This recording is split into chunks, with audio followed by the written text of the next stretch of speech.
inside my car. On the expressway to your heart. Beep, beep. All right, it's back. Ship Lyness, Louie, Herron back for another segment of the Auto School, and we are talking about negotiating your best deal. You know, what's your thoughts on negotiating, Chip? Is it something that makes you nervous, or what do you think? You know, Louie, as little negotiation as needed, that's what I like the best. That's the easiest way to go, right? The path of least resistance. I hear you, man. It makes it more fun as well, not having to battle back and forth, right? Well, I'll tell you real quick, we'll cover some auto news information. Part of the fun of buying a new car, Chip, is all the bells and whistles, right? All the new toys, all the things coming out. So we talked a few shows back just about how a lot of these computer companies are really getting into the automobile business, and Microsoft has officially announced that they are merging with Chrysler, and so they're putting in their Microsoft Windows-based system called the Uconnect, and it's going to debut in the Fiat. It's already there on the 2012 model. Now it's in the Dodge Ram is also getting its first installation, and apparently this is and I haven't seen it with my own eyes, so again, I'm just going off of the information that we have, but it's a 5-inch touchscreen, and it supports multiple devices.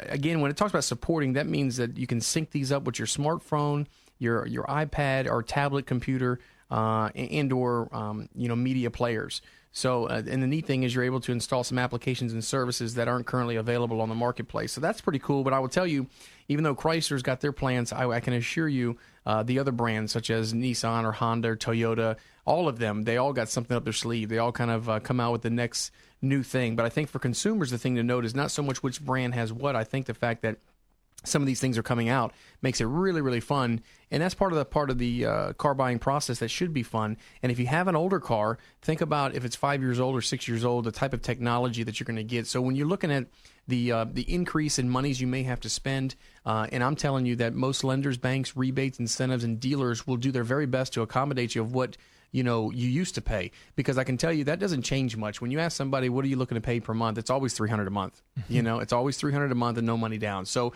and that's like it used to be $250. That was a universal number, so now it's gravitated to $300.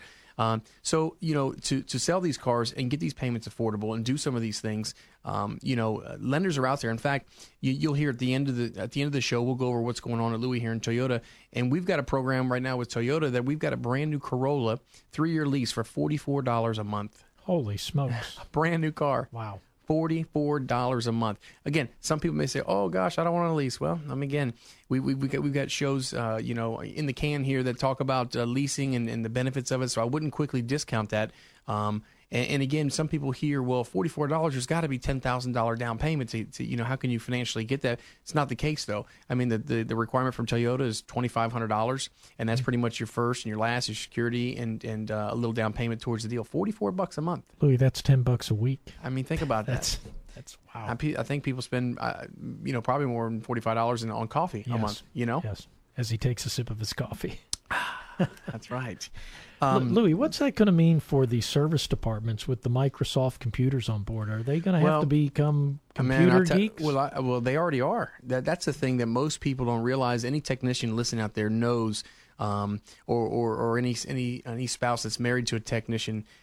These guys are bright. I mean, I know you can think of the shade tree mechanics and this, that, and the other. You have to be very technically savvy.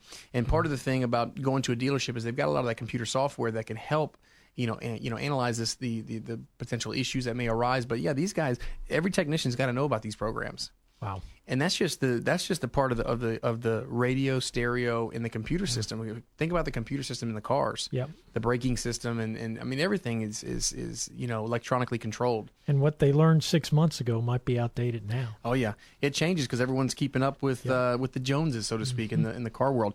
So when we're talking about negotiating your deal, I think it's very important that before you interact with the dealership, you've got to decide, obviously, what you're interested in and what you're going to pay for it. I mean, those two components, I think, will help the negotiating process. You got to know exactly what you're looking for, and then you got to know exactly what you're willing to pay for it. And a lot of times, even when we look at consumers, you got to be logical. When you look at someone's budget or what they actually pay or what income they have coming in, somewhere along the way, the dialogue has to happen with the consumer and with the salesperson, that if an individual makes $3,000 a month, that obviously a $900 payment is probably not going to work. Right. You know, and so it's part of those things where you, the consumer, if you know going in, this is what I can afford, this is where I'm at, this is the type of vehicle I'd like to buy, that's going to help a lot. So how do you go about getting some of that stuff? Determining what do you want to buy. Again, theautoschool.com is a great source, but you can go to buyingguides.com. You can go to carreviews.com. You can go to the research channel. You can go on theautoschool.com, and we have edmonds.com and Kelley Blue Book. I mean, you know, there are so many links. You know, Chip, there. I mean, it'll hurt your head just thinking about how many ways you can really identify what you're looking for. So remember, that's an important piece of it. The second piece is focusing on your financing. And when I say financing, I'm not just talking about the interest rates. I'm talking about what rebates are available, what incentives are available. I mean, if you go into negotiate a deal and you're not aware that there's a $2,000 rebate, I mean, you know, that's not good on your end, you know, and again, you need to know exactly what the rebates, the incentives are. You need to know what is best for the best and the worst for resale value. Again, theautoschool.com, you can go to that website and they'll tell you on the website where you can get the rebates and incentives for every manufacturer. They're listed there. Also, ALG.com, we talked about automotive leasing guide. That's where you can find out what the residual values are going to be worth. You also want to find out the total depreciation of the car. You want to find out the total maintenance over the lifespan of the car. These are things that if you know these going up front, you'll know exactly a nice range of what you need to be looking for. The other thing is you got to know where to find some of these cars. If you're looking for a used car, we did a couple shows on used cars. Where do you go to find these used cars?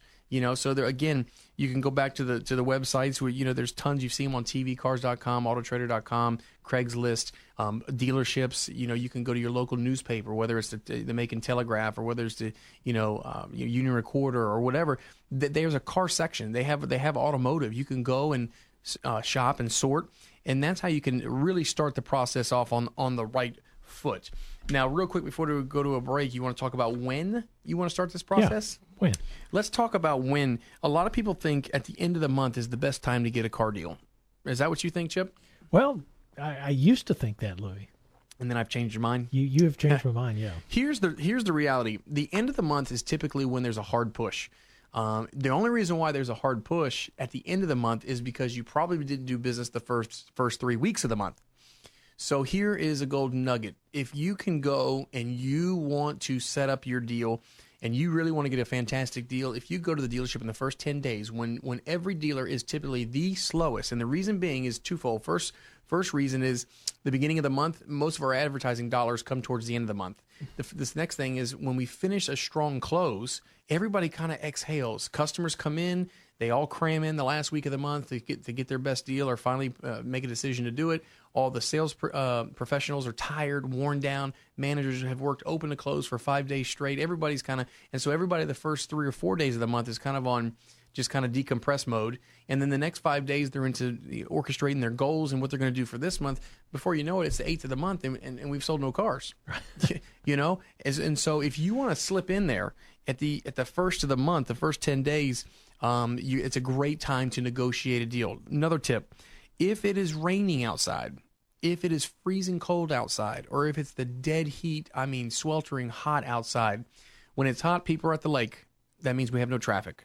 Okay, when it's freezing, people are inside cozying up next to a fireplace. Okay, which means the traffic is not that good. And when it's raining, people typically don't shop on rainy days.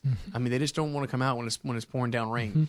So for you, if you know you're going to buy a car, you know it, and it just happens to say, look, I'm going to buy it on Saturday. That's when I want to go out and buy it. But it's Thursday and it's raining. I mean, it is coming down hard.